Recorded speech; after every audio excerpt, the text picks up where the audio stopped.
It's the latest in a string of attacks to rock Mogadishu. On Thursday, a suicide bomber targeted this security checkpoint on the outskirts of Mogadishu, wounding soldiers and civilians.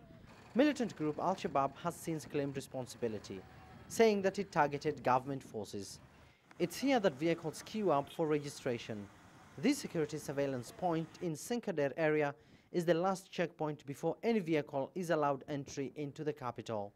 In a separate incident, 3 civilians were killed after mortar shells landed in a civilian-populated area.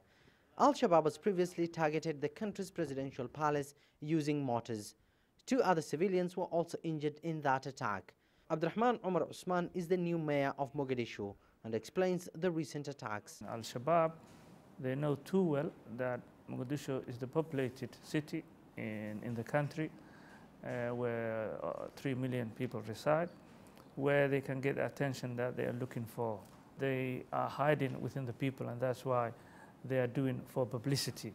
1 year since his election as president, Mohamed Abdullahi Farmajo has vowed to give a crushing defeat to al-Shabaab, but Friday's attacks suggest otherwise. Just last week, militant group al-Shabaab detonated an explosive-laden vehicle outside Somalia's presidential palace before heavily armed gunmen engaged security forces in a gun battle that lasted for several hours. That attack claimed several dozens, once again highlighting the group's increasing threat here in the Horn of African nation. Meanwhile, a new security alert remains in place.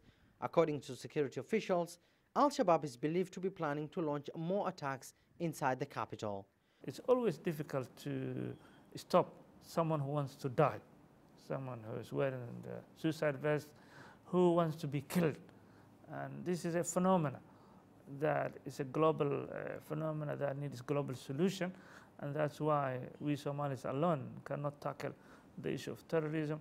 And we believe that once we get the right support and the enablers for our security forces, we will be able to stop those suicide or terrorists targeting in our civilians.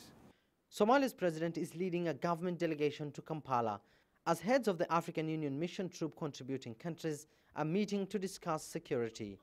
The 22,000 multinational force is gradually handing over security to Mogadishu, more than a decade since it was established to end a militant insurgency.